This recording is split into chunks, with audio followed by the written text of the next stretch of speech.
जो वॉशिंगटन राज्य सीनेट है वो उसने एक विशेष सत्र जो है वो किया, जहां भारत के गणतंत्र दिवस को सम्मानित करने के लिए रेजोल्यूशन नंबर 8674 को पारित किया गया। यह सत्र जो है वो 26 जनवरी साल 2026 को आयोजित हुआ, जो भारत के गणतंत्र दिवस का दिन है। सत्र की शुरुआत जो है बताया जाता है कि तैत्तिरीय उपनिषद के छंदों के साथ, मंत्रों के साथ पाठ से हुई। डोनाल्ड ट्रंप इतना भड़क क्यों रहा है भाई? ऐसा लगता है जैसे कि कोई स्ट्रीट डॉग पागल हो गया हो। He is furious. उन्होंने बोलना शुरू कर दिया कि यूरोपियन यूनियन पागल हो गया है। उन्होंने अपनी डिस्ट्रक्शन के ऊपर साइन किया है। ये डोनाल्ड ट्रंप जो अमेरिका का प्रेसिडेंट है उसकी ये स्टेटमेंट है। India was one big market which they thought कि भाई भारत के साथ आएंगे तो हम एक दूसरे के साथ हम एक ऑल्टरनेटिव सप्लाई चेन रेजिलियंस हम इसको बोलते हैं जियोपॉलिटिक्स। तो ये एक ऑल्टरनेटिव सप्लाई चेन आपका रेजिलियंस, आपको एक ट्रस्टेड पार्टनर आपको मिल गया इंडिया। ये ट्रंप साहब के लिए एक सबक है कि अगर वो विश्व को एक कोने में डालेंगे तो विश्व एक जगह आ जाएगा, सारे लोग एक जगह इकट्ठे हो जाएंगे, क्योंकि उनकी जो है कि सबके ऊपर टैरिफ ठोक दो। उनके टैरिफ ठोकने की पॉलिसी की यानी इम्पोजिशन ऑफ टैरिफ के अगेंस्ट में एक टैरिफ फ्री पॉलिसी आई है। अब ये मदर ऑफ ऑल डील्स, ये क्यों बोला जा रहा है? पहले आपको ये समझना पड़ेगा, क्योंकि हमने एक ग्लोबल मैप जो है उसको रीड्रॉ कर दिया। ये राइज है भारत के सुपर पावर स्टेटस के ऊपर। क्यों? क्योंकि अब ये फोरकास्ट था कि अगले 5 साल में हम सुपर पावर या ग्लोबल पावर बनेंगे। सुपर पावर हम बनना नहीं चाहते, ग्लोबल पावर। अब ये रियलिटी बनता जा रहा है। ये एक ऐसी मूव है जिसने पूरे दुनिया को हिला के रख दिया है। नमस्कार दोस्तों, ग्लोबल पॉलिटिक्स के मैदान से एक बहुत बड़ी खबर सामने आ रही है। जब एक तरफ पूरी दुनिया की नज़र डोनाल्ड ट्रंप की ट्रेड पॉलिसीज पर टिकी थी, वहीं दूसरी तरफ अमेरिका के एक बड़े सेनेट ने भारत के सम्मान में कुछ ऐसा किया है जो हिस्ट्री बुक्स में दर्ज हो गया है। वॉशिंगटन स्टेट सेनेट ने एक स्पेशल रेजोल्यूशन पास किया है, रेजोल्यूशन नंबर 8674। ये सिर्फ एक कागज़ का टुकड़ा नहीं है, बल्कि बदलते ग्लोबल पावर बैलेंस का एक बड़ा इशारा है। दोस्तों, ये नज़ारा देखने लायक था। वॉशिंगटन स्टेट सेनेट के सेशन की शुरुआत कोई आम तरीके से नहीं, बल्कि उपनिषद के पवित्र मंत्रों के साथ हुई। सोचिए, अमेरिका के एक पावरफुल लेजिस्लेटिव हाउस में वैदिक चैंट्स गूंज रहे थे। ये भारत की सॉफ्ट पावर का वो नया रूप है जो आज पूरी दुनिया देख रही है। इस रेजोल्यूशन को लाने का क्रेडिट जाता है इंडियन अमेरिकन सेनेटर मंका ढींगरा को। उन्होंने और उनके साथ कई और सेनेटर्स ने खुलेआम भारत के डेमोक्रेटिक वैल्यूज़ और हमारे देश के साथ दोस्ती को मजबूत करने की बात कही। जिस तरीके से अभी भारत और अमेरिका के रिश्ते चल रहे हैं, उस बीच में ये डेवलपमेंट काफ़ी ज़्यादा इम्पोर्टेंट है। वीडियो में बने रहिए, वीडियो आगे और भी ज़्यादा इंटरेस्टिंग है। कई तरह के राज्य के सेनेटरों के भाषण जो है शामिल थे। इसके अलावा भारतीय कलाकारों ने वहां प्रदर्शन भी किया, अपना नृत्य भी दिखाया। देखिए, ये महज एक औपचारिक कदम नहीं है। औपचारिक कदम तो आप कुछ भी बोल के, बधाई देकर, एक लाइन में लिखकर कर सकते हैं, लेकिन विशेष सदन में प्रस्ताव पारित करना बताता है कि भारत और अमेरिका किस दिशा में जाना चाहते हैं। इस तरीके से इसको यूएस ने इसको रास्ते बंद करता जा रहा था, और जो हम सोच रहे थे, आपके प्रोग्राम में भी मैंने डिस्कस किया है, हम सोच रहे थे कि हमारा एक ट्रेड डील जो यूनाइटेड स्टेट्स के साथ है वो शायद कल्मिनेट हो जाएगी, पर वो डिले एक्चुअली होती गई बिकॉज सारी जगह से पास हो जाती थी, ट्रंप के टेबल पे आके वो वापस हो जाती थी for whatever reasons, we are aware of those reasons. तो जब हम इस चीज को देख रहे थे तो I think European union is ये जो अपॉर्चुनिटी इंडिया को मिली है। और आप देखिए, आप एक चीज इंपॉर्टेंट इसमें नोट कीजिए,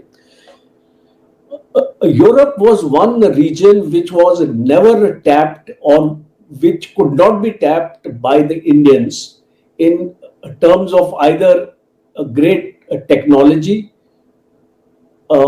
manufacture or trade, because there are large number of environmental restrictions, carbon footprints, जैसे कि हमारा जो स्टील और एल्यूमिनियम है, हम उनको कभी हम उसको देते हैं बिकॉज उसमें हमारा जो प्रोसेसेस होते हैं उसमें कार्बन यूज होता है, कार्बन एलिमेंट यूज होते हैं, और जिस टाइप की एनर्जी यूज होती है उसमें वो एक्सेप्टेबल नहीं है उन लोगों को। तो जो इस प्रकार से, और टैरिफ्स भी अगर आप देखिए you have been told that almost 4,000 plus items के ऊपर tariff has been reduced, and not just reduced, have been almost brought down to zero. लेकिन जल साहब, मैं सॉरी, मैं आपको थोड़ा काटने लगा हूं, लेकिन आपका बिजनेसमैन तो फारग हो जाएगा। मतलब द क्वेश्चन इज कि आपको कहा जा रहा है कि सारी की सारी इंडस्ट्री को क्लाइमेट एनवायरमेंट फ्रेंडली करो। They are giving you $500 million कि आप ये सारी इंडस्ट्रियलाइजेशन का जो स्ट्रक्चर है इसको चेंज करो। अब आपका सारी इंडस्ट्री देखें, यूरोप को प्रोडक्ट जब देनी होती है जनरल साहब, and you know this very well, जब आपने यूरोपियंस को प्रोडक्ट देनी होती है तो वो बहुत सारे स्टैंडर्ड्स देखते हैं इन हवालों से।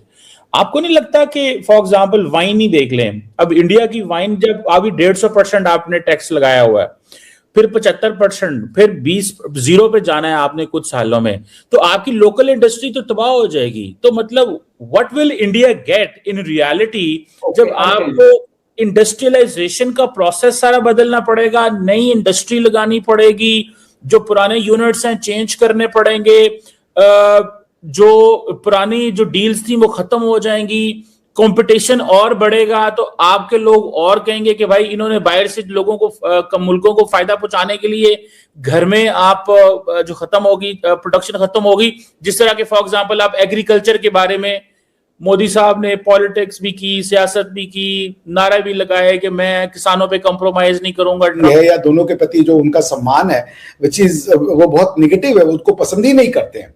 इसको देखते हुए ये जो ट्रेड डील हुई है यूरोपियन, बिकॉज यूरोप वेस्ट को रिप्रेजेंट करता है, तो ये जो वेस्ट और इंडिया मिले हैं, it's a very pleasant site. और चाइना के लिए भी ये एक बहुत बड़ा मैसेज है कि we can sign FTA with big countries. अगर आप एफटीए छोटी छोटी कंट्रीज से साइन करते हैं, विच इज वेलकमिंग, कोई कॉम्पिटिशन नहीं है। बट आप इसको समझ लीजिए कि ईयू चाइना डील को उन्होंने मदर ऑफ ऑल ट्रेड नहीं कहा, मदर ऑफ ऑल डील नहीं कहा, बल्कि भारत और इंडिया की डील को जो है, अरे भारत और ईयू की डील को उन्होंने जो है मदर ऑफ ऑल डील्स कहा है। That's a lot of significance. तो मैं आपसे बस यही कहना चाहूंगा कि ये दोनों तरफ ने बहुत सोच समझ के 16-17 साल लगे हैं, अगर मैं गलत नहीं हूं तो, इस ट्रेड डील को फाइनल होने में।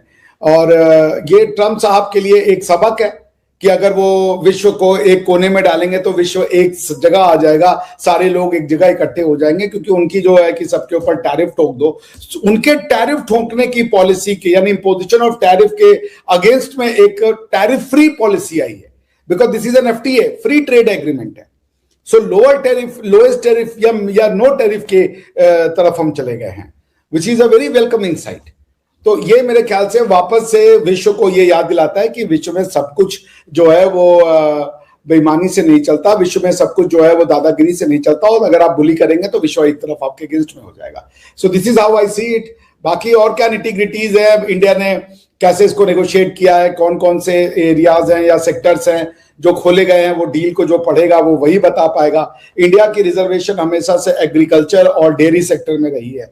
मतलब हमारा ये कहना है कि हम वेस्ट के दूध दही मार्केट नहीं दे सकते, क्योंकि आप भी देखी होंगी पाकिस्तान में आपकी जो दूध दही एक गली के नुक्कड़ में किसी की दुकान होती है, वो दूध भी बेच रहे होते हैं, दही भी बेच रहे होते हैं, उनके अपने जो होते हैं वो होते हैं क्या नाम है, गाय पशु 4-5 होते हैं, उससे उनका जीवन यापन चलता है। और आपके घरों में भी अब आजकल तो मुझे नहीं पता, शायद पैकेट का दूध हो गया दुनिया भर में, मगर जब मैंने for a considerable period of time, even जब मेरी भतीजियां छोटी थी तो मैं घर में देखता था कि एक दूध वाला आता था दूध लेकर के देने के लिए, वो बकायदा। तो ये एक रोजी रोटी है, it's not just a market. तो अगर इसमें आप ले आएंगे नेस्ले जैसी बड़ी प्रोडक्ट्स को या बड़ी कंपनियां को, तो वो इनको खरीद करके वो क्या करेंगे, एक जगह सब इकट्ठा कर देंगे, जिससे कि ये जो छोटा रोजगार है वो खत्म हो जाए। दोस्तों, सवाल यह है कि ये अभी क्यों हो रहा है। देखिए, पिछले कुछ महीनों में डोनाल्ड ट्रंप ने भारत पर 50% तक के टैरिफ लगाने की बात कही है, जिससे थोड़ी खिटपिट जरूर हुई है, लेकिन भारत ने बिना किसी शोर शराबे के अपना काम जारी रखा। एक तरफ अमेरिका के साथ ट्रेड नेगोशिएशंस थोड़े ठंडे पड़े हैं, वहीं भारत ने यूरोप के साथ mother of all deal sign कर लिया है। $200 बिलियन का ये कारोबार अब डबल होने वाला है। भारत ने साफ कर दिया है कि हम किसी एक देश पर डिपेंड नहीं रहेंगे। अब बात करते हैं वॉशिंगटन स्टेट की। दोस्तों, वॉशिंगटन स्टेट वही जगह है जहाँ माइक्रोसॉफ्ट और अमेजन जैसे टेक जायंट्स का घर है। इन कंपनियों में काम करने वाले इंडियन डायस्पोरा ने वहाँ की इकोनॉमी को बदलने में बड़ा रोल निभाया है। इसीलिए वहाँ के गवर्नर और सेनेट ने 26 जनवरी 2026 को officially India Republic day declare किया। साउथ डकोटा और अलास्का के गवर्नर्स ने भी भारत को इसी तरह बधाई दी है। ये दिखाता है कि भले ही ऊपर लेवल पर थोड़ी टेंशन हो, लेकिन अमेरिका का सिस्टम समझता है कि भारत के बिना उनका गुजारा नहीं है। कंक्लूजन दोस्तों यही है कि भारत आज बैकफुट पर नहीं बल्कि फ्रंट फुट पर खेल रहा है, चाहे वो टेक्नोलॉजी हो, सप्लाई चेन हो या जियोपॉलिटिक्स। India is indispensable. आपको क्या लगता है, क्या ट्रम्प की पॉलिसीज भारत और अमेरिका के रिश्तों को बदल पाएगी? कमेंट्स में ज़रूर बताइए।